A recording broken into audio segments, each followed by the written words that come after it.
All right, folks, it's 7 o'clock. I'm going to go ahead and get started. Thanks for joining us tonight. This is just going to be an overview of what petitioning is going to look like this year for 2020, some of the rule changes, those types of things as well. Um, if you have questions throughout, you can always unmute your whatever your chat function here, and or there's a nice little function where you can raise your hand and all that fun stuff. So just let me know if you have any questions as we go through, and I'll try to answer them as we go through. So the first, we have just the presentation here. So actually, this just tells you how to use the webinar, and most of you, I think, are in good shape there. So I want to start off. I know a lot of you in the room tonight have had experience with petitioning in the past, and have circulated, whether it was in a municipal election, the gubernatorial election, a presidential election. This year is going to be a little bit different. The petitions look a little bit different. There's a few new rules. And there's definitely some folks I know in the room that haven't circulated in the past as well. So this is going to be kind of a crash course for those that haven't circulated in the past, but it's also going to be an opportunity to go over the new rules and regulations for those that are kind of old pros at this. So as you know, petitioning is the phase here in Pennsylvania that we have to go through to get candidates on the ballot. As you can see here, there's 4 steps to that.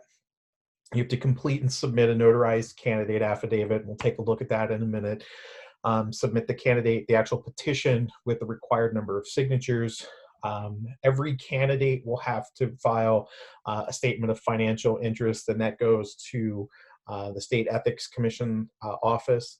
And then if there is a filing fee, which I believe for every one of the positions on the ballot this year, there is a filing fee.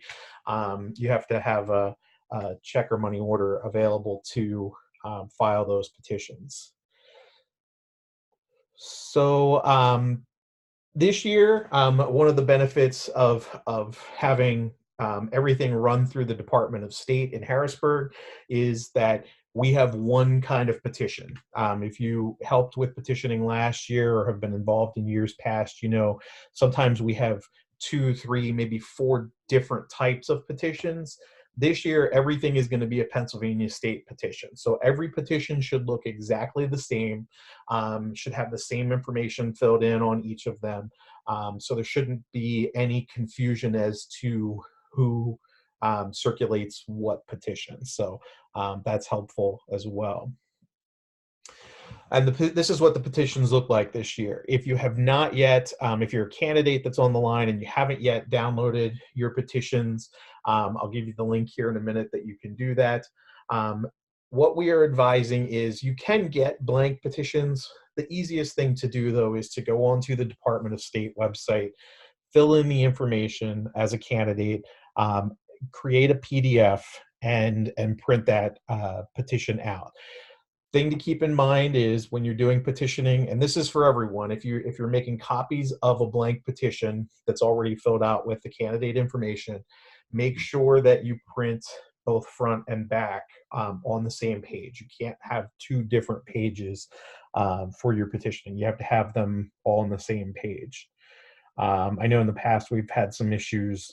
Some folks have tried to submit petitions that were blank on the back or were blank on the front, and just it causes some issues. So just try to print on 2-sided, both sides of the petition. And there aren't additional pages either this year. So I know in years past sometimes it's a folded petition and there's more that you can fill in on the inside. This is one sheet front and back that has to be completed. So again, most of you probably already know the date to start circulating petitions this year is January 28th. And by that time, you should have already generated, if you're a candidate, your candidate affidavit and your petitions. And the affidavit itself only has to be completed one time and only has to be submitted once with the petitions. So the candidates themselves, when those that are candidates that are on tonight, when you print these out, you can just print the candidate affidavit for yourself, and then the petitions then can go to whoever's helping to circulate to the party. One thing that we always recommend is once you get your PDF for your petition, make sure that we get sent a copy of it at the party office, and then we can keep an original on hand, and we can then make copies and get them out to help get names circulated. The website's listed here for the Department of State, specifically where you go to create your petitions. I will email this out to everyone so that you have it. If you haven't already created the petitions, it's pretty simple. You go in, and all of that information that's at the top part of the petition, you will fill that out on the screen. You know, click next, you go to a couple other screens, and ultimately then you're able to download your petition with all of that information pre-populated in there. We'll talk about that information in a second. Your candidate affidavit, as I mentioned, that's what this page, that's what it will look like. Again, most of the information that's included here is exactly what's going to be on top of the petition itself. So name, your address, position that's being run for. Again, only the candidates need to have a copy of this. This does not have to go, if you're handing petitions out, to have them circulated throughout the county or throughout your district. You do not need to have this affidavit attached to every petition that you hand out. So only the candidates need to have a copy of that.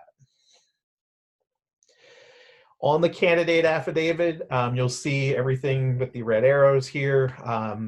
You can, just a couple points as you're filling the information out. Remember, you can't use a P.O. box in that. You should have a residential address used there, and it should be your home address. So you would input that there with the street name and street number. Your municipality, and you'll hear me say this probably a couple times tonight, your municipality is the borough, township, or city that you live in. So as we cite here as an example, even though your address may be 123 Main Street, York, Pennsylvania, if you live in West Manchester Township, in this box you put West Manchester Township. And like I said, I'll reiterate that a couple times as we go throughout the rest of the presentation here. The appropriate ward, district, or precinct is basically your residence as it's printed on your voter registration card. So essentially it's where you're voting. So for example, I live in Manchester Township 3. If I was running for office, I would write in as the voting precinct name as Manchester Township 3. If you're living, if you're running, if you're from, say, Manchester Borough, you need to write Manchester Borough, because obviously here in York County, we have a number of boroughs and townships that are named the same, and you want to make sure you're identifying whether it's the borough or the township. And then the last portion is putting your name on as you want it to appear on the ballot. Do not use, we advise that you don't use any kind of nicknames or anything like that. You don't include anything, any kind of titles like, as we have here, Doctor, Reverend, so on. This is how you want it to show up on the ballot.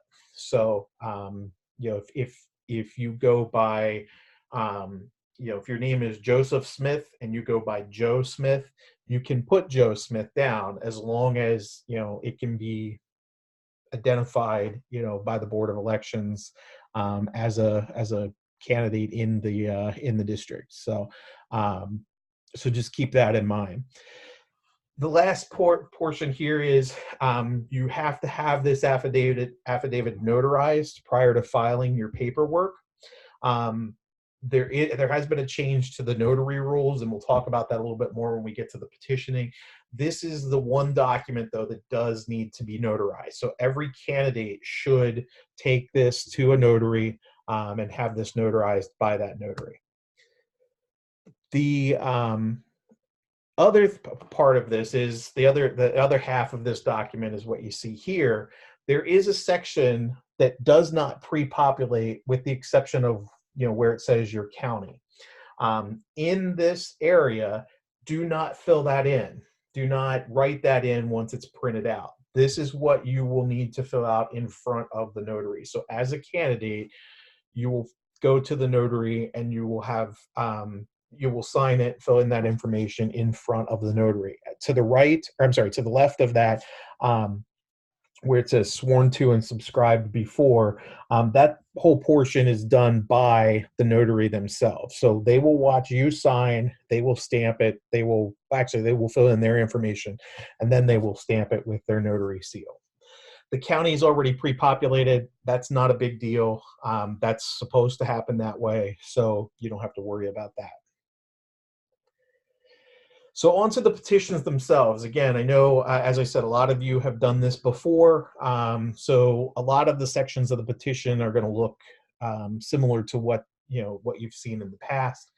The first portion being the preamble, and this is the portion that includes the candidate's information, their residence, their occupation, basically all those things that you just filled in on top of the candidate affidavit on the other page.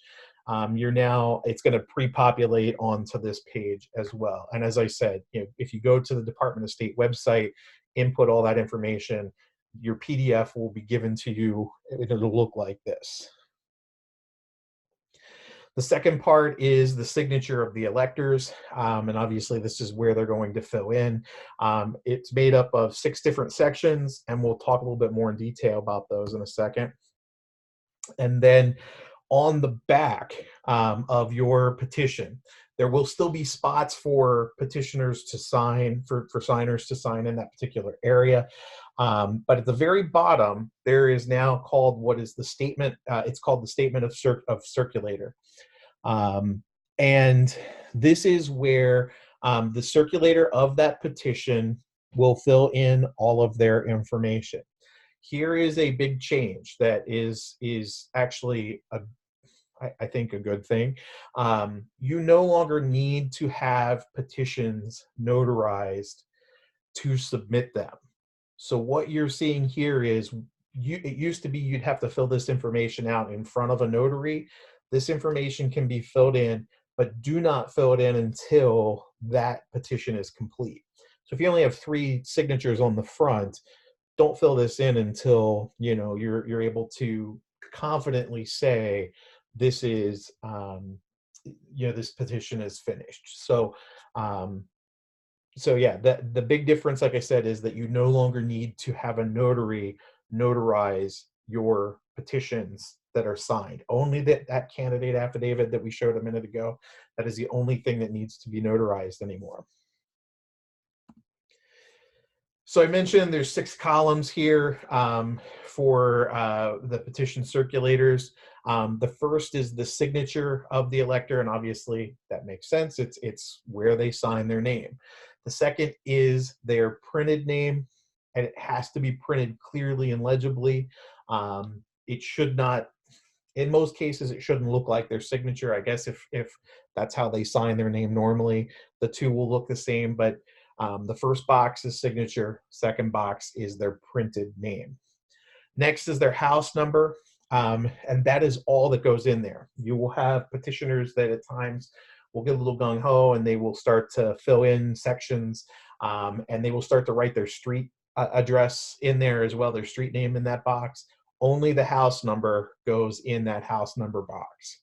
Street or road, again, that's the street or road that they live on. No numbers, unless it's like First Street or something like that, obviously. But no house numbers are included in that box. The 5th column is the municipality, the city, the borough, or township.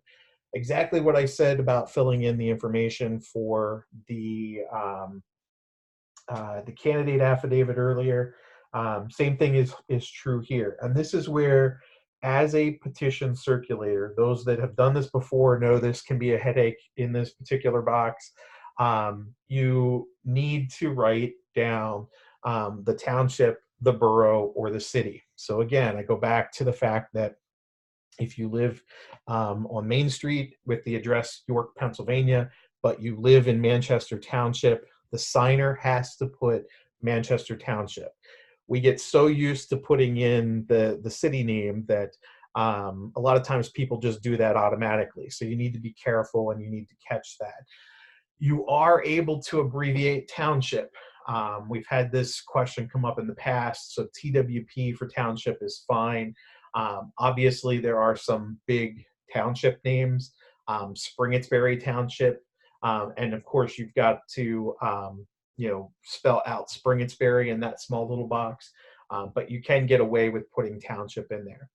Again, I go back to if it's Manchester Borough versus Manchester Township, you should write borough or township, whichever it is, in that particular box. Oops, sorry. And then the last box is the date of the signing. No signatures on the petitions before January 28th. If you want to guarantee a petition getting thrown out, have January 27th on there. You're not legally allowed to circulate petitions before the 28th. So there should not be a date on that petition that says anything before January 28th.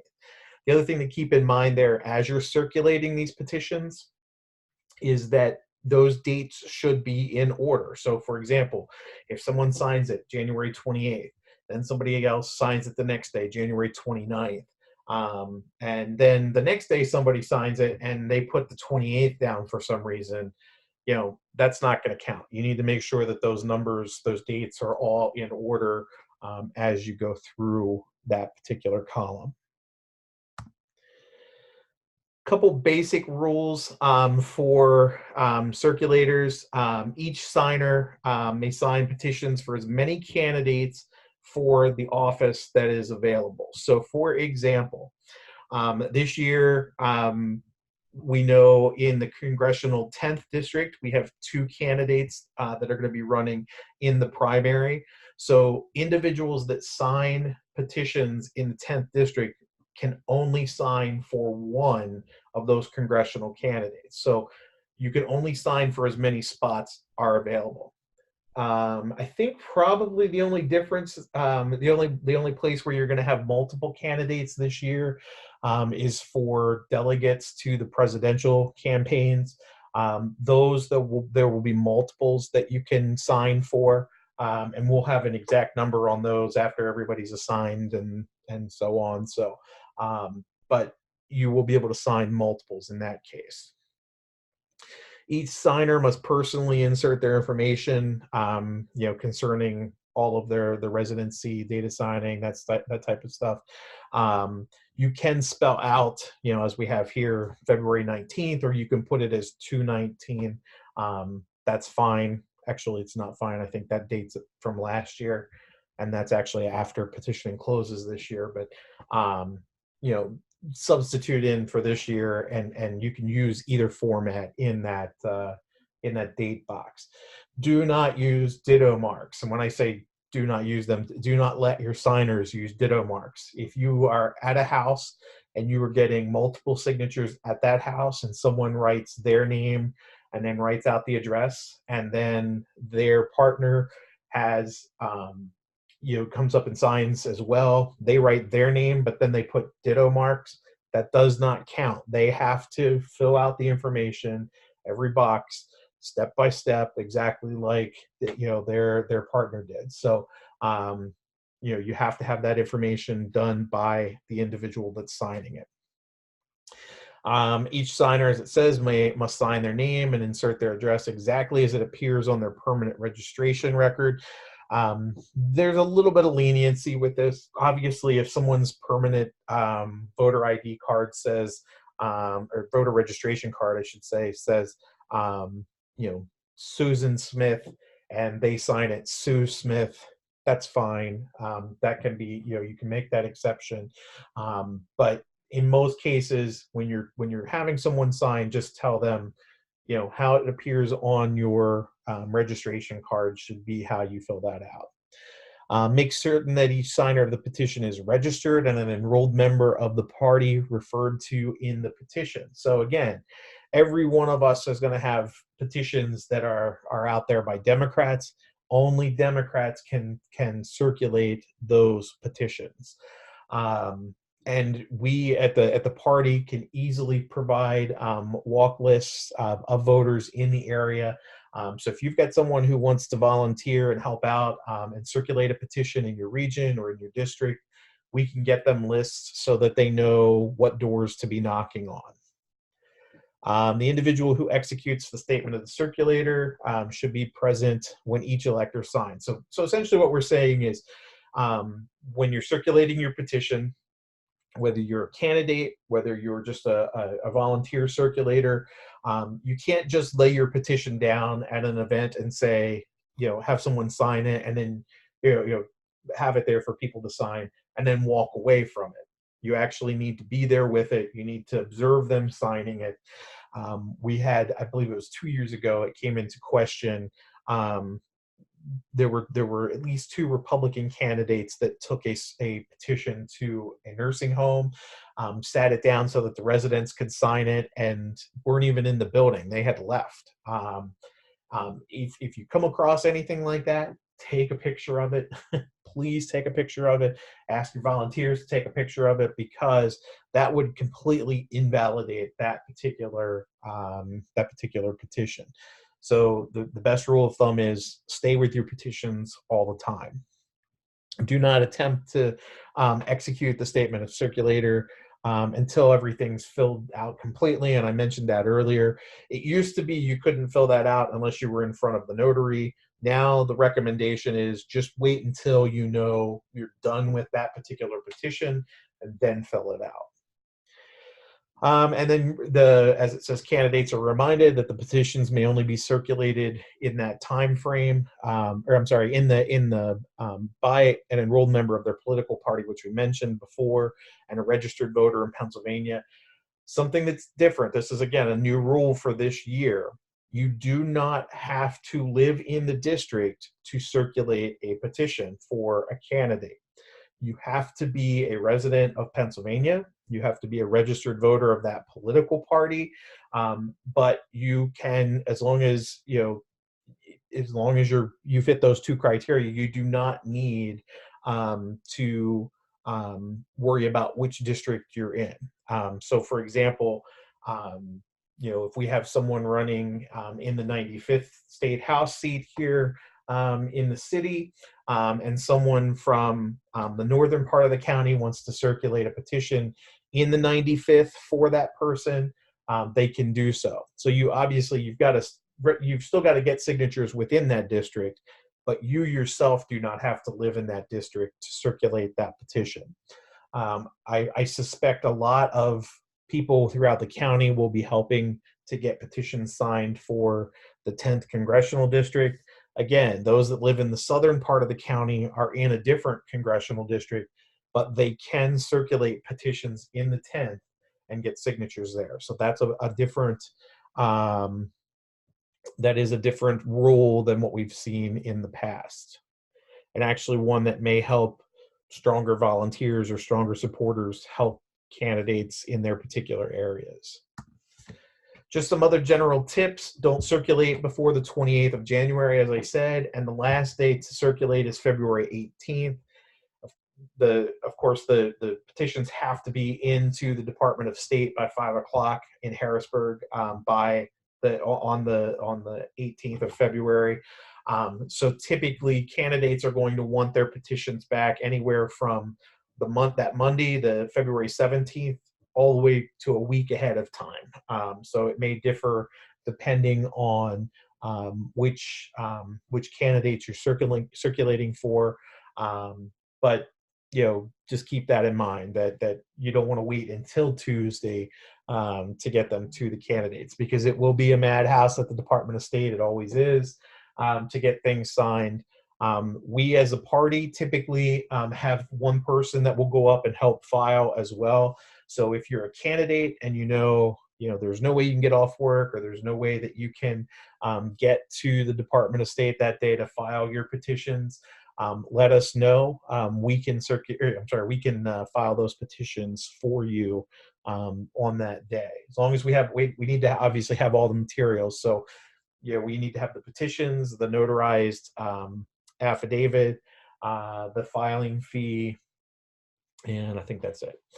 Couple other just standard tips. A petition it may not contain signatures from outside of the county, unless, and there's some gray area here, and I've got to get this double checked as well. But for example, like the congressional 10th covers multiple counties.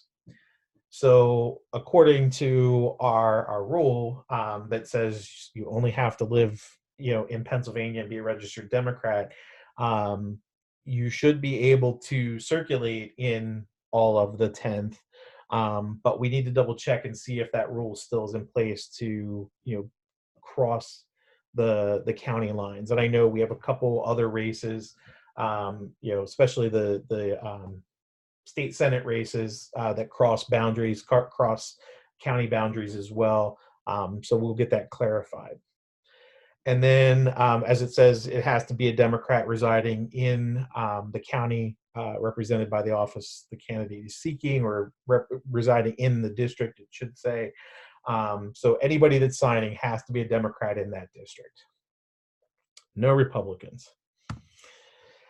Here is the requirements. You'll see, thankfully, I don't think anyone on this call is running for president. I don't think, I don't know, maybe one of the candidates is here. I'm not sure, but this is the list here. For most of our candidates, for our state house candidates, it's going to be 300.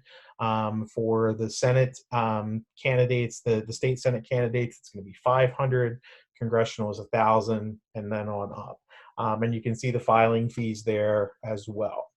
One thing I will mention, specifically here in York County, a lot of times, as you'll see for the statewide candidates, for Attorney General, Auditor General, and State Treasurer, they need to have a total of 1,000 signatures, but they need to have at least 100 from 5 individual counties. So they need 100 from, say, York County, 100 from Cumberland, 100 from Adams, so on. And then the rest can come from all over the Commonwealth.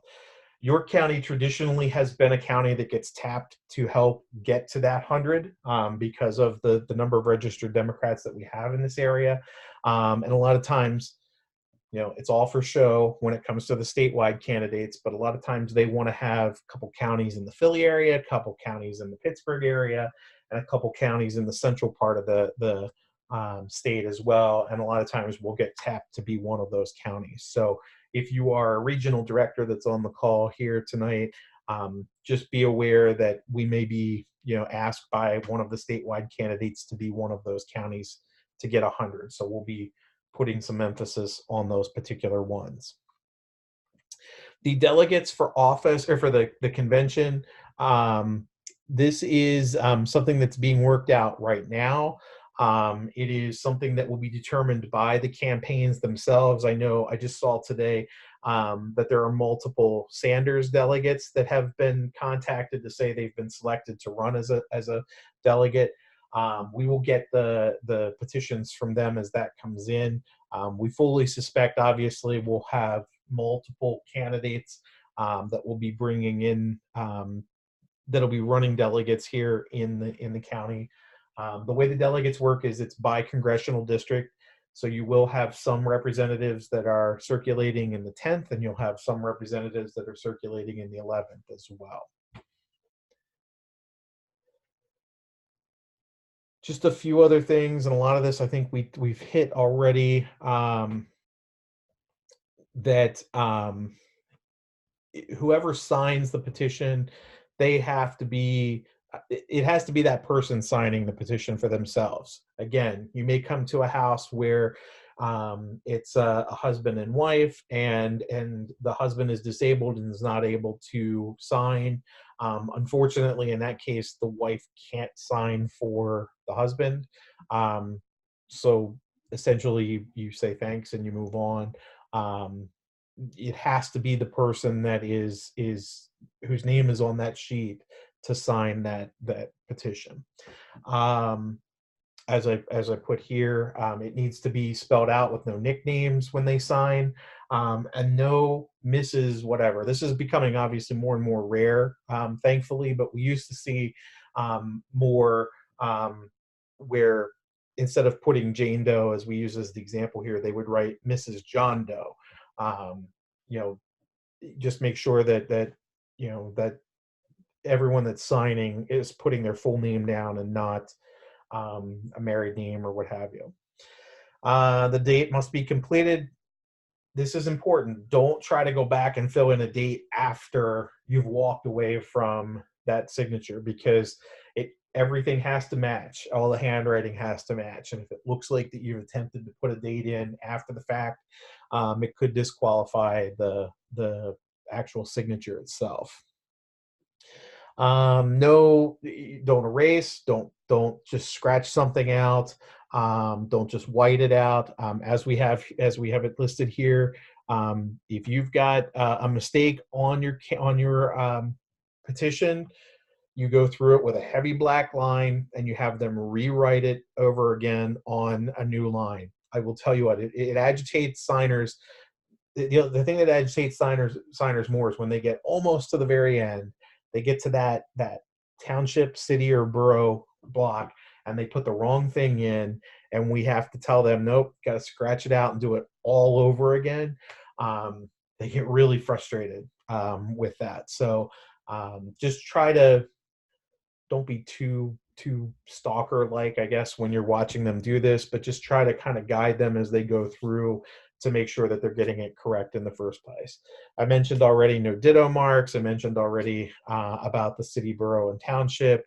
And as I said, every signature should be witnessed. That's incredibly important. If you are a candidate and one of the clubs or organizations, or even when the party itself has our signing events, if you have a signature, if you have a petition there, you or a representative of your campaign or whomever is circulating that petition has to stay with that petition. So it's important to make sure that that's covered. And it has to be obviously a registered voter. And as we said, one petition for each spot that's filled. So I think that's pretty much it at this point. Does anyone have any questions? I'm gonna attempt to take everybody off of mute here. Hopefully there's not all kinds of chaos in the background, but when I do that, if you have any questions, just go ahead and shout them out. So, all right, I think most everyone should be unmuted at this point. So does anyone have any questions about circulating, any of the new rules, anything like that? Yeah, Chad, I got one. Sure. I noticed on one of the petitions, the word borough, BORO, Yeah. versus the BORUOGH. Yeah. Tell me. Yeah, that's fine. Yeah, you see it. Yeah, here on the screen now where it says city, borough, or township. Obviously, if someone spells it, BROUGH, BOR. Yeah, that's spell that right. Yeah. Okay, that's fine. That's acceptable. If they also put the BORO, I think again they've become a little bit more lenient with that, just simply because if it's a longer name, you're not going to be able to fit the full spelling of borough out in that box. So you can use the BORO as the other option. Good, thank you. So any other questions?